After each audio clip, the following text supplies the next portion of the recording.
Hi guys, it's Alec here. I want to show you guys how to load additional costs to a product. Um, Often you have products that you buy and sell in your company, but sometimes after you've purchased it, you actually have an additional cost that comes through. For instance, you buy a car, let's say you buy and sell cars, and then a little bit later you buy, a few days later, you buy tires for the car just to make sure that you've got some new tires on there, and that obviously goes as an additional cost to that car. And how do you deal with that additional cost? Because it's still one item, so that you accurately reflect your GP when you sell that car. All right, so this is for Pastel. This is the way you do it in Pastel Partner and Sage 50 Cloud. All right, so yeah, you can do it. You cannot do this in Pastel Express, by the way. Express doesn't have this option, so only in Pastel Partner and Pastel and Sage 50 Cloud. Right, so let's say I'm buying a car and I'm paying 100,000 Rand for it. Okay, that's one unit against a item.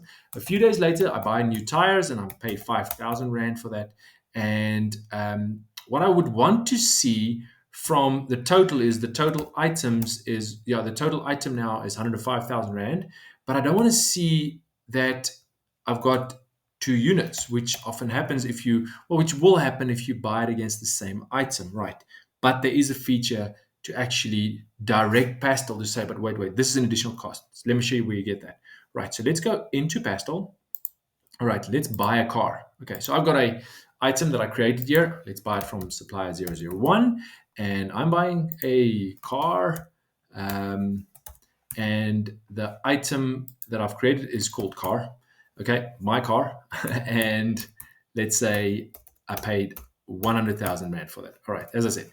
Okay, that's it. Easy, batch, update, and simple as that. My item has been purchased and my inventory will now reflect that. Okay, so let's see. Does it?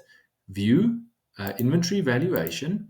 Let's go and have a look if we can find and see what has happened to my inventory.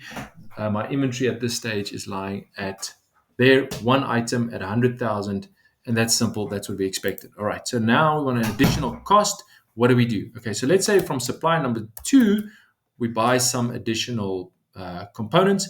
Now, what do we do? Before we get into the actual details block over here, we have to look here in the header environment on the left-hand side. There is something called additional costs.